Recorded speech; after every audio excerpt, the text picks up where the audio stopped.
You know, we were at the tent last week, and a 90-year-old man who was present in the days of Paelting, present in the days of Benson Idahosa, he came and he told us, the reason we can't have revival is because of sin.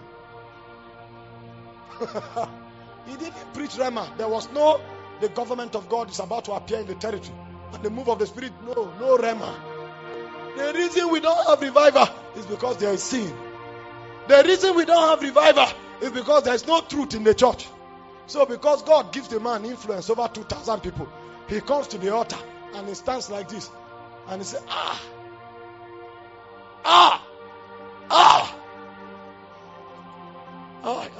God is doing something here. God is doing something.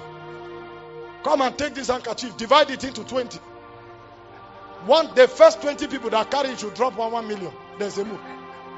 That is what he spends the economy of influence on, to raise money for his appetite.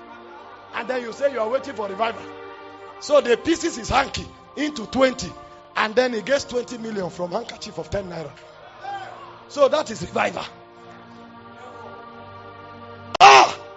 I'm feeling power in my leg. The first 20 people that will touch my leg, something will rest on them. Empty your pocket, empty your pocket. That's revival. So the reason we are laboring in prayer, Lord, anoint us. And then those garbage is in our heart. You want God to anoint you with a lie. You become a thief, a legitimate thief on the altar. That's why Apostle highlighted.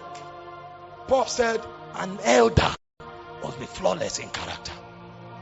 Those are credentials of revival.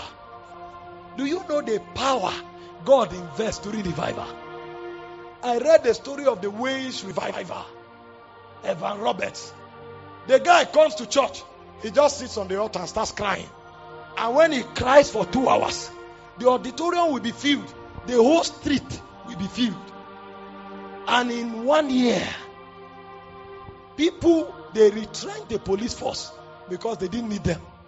Because the revival is not about the move in church auditorium. It is the power to take territories. Criminals repented. Beer parlors shut down. We were even told that FIFA World Cup was shifted because nobody was going to the stadium. That is the power that God gives during revival. And such power is invested in one man. You think God will take the risk of allowing his character not to be tampered with? That you stand today and then they shut down Sokoto for 2 weeks. You know that kind of power. Your character must be tested. And that's why the angels that steward revival are the seraphims. And the seraphims, they move in the midst of the coals of fire because they have to be purged day and night. Day and night. The purging continues. Sometimes God will strip you of everything. You went and prayed and asked God for baptism of revival. And then when God comes to answer your prayer, He strips you of everything. He's trying to shape and chisel your character. You know, sometimes you come for a meeting because people are clapping. You now came like this. You didn't do anything wrong, but you are high-minded. And when you are empowered, that high-mindedness can stop the move of God. So what God will do is that He will take you and hide you in His armpit for 2 years. You will be praying for visibility. God will not answer you. The day you are broken and you say, Lord, I'm sorry, then you have 30 invitation, because it's not about invitation, it's about character. We don't know how to have power with God. Power with God is not raising the dead. Because in the realm of God, men don't die. There is something deeper than raising the dead.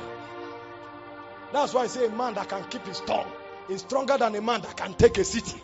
So when God wants to give you a grace that takes a city, He will first of all regulate your tongue.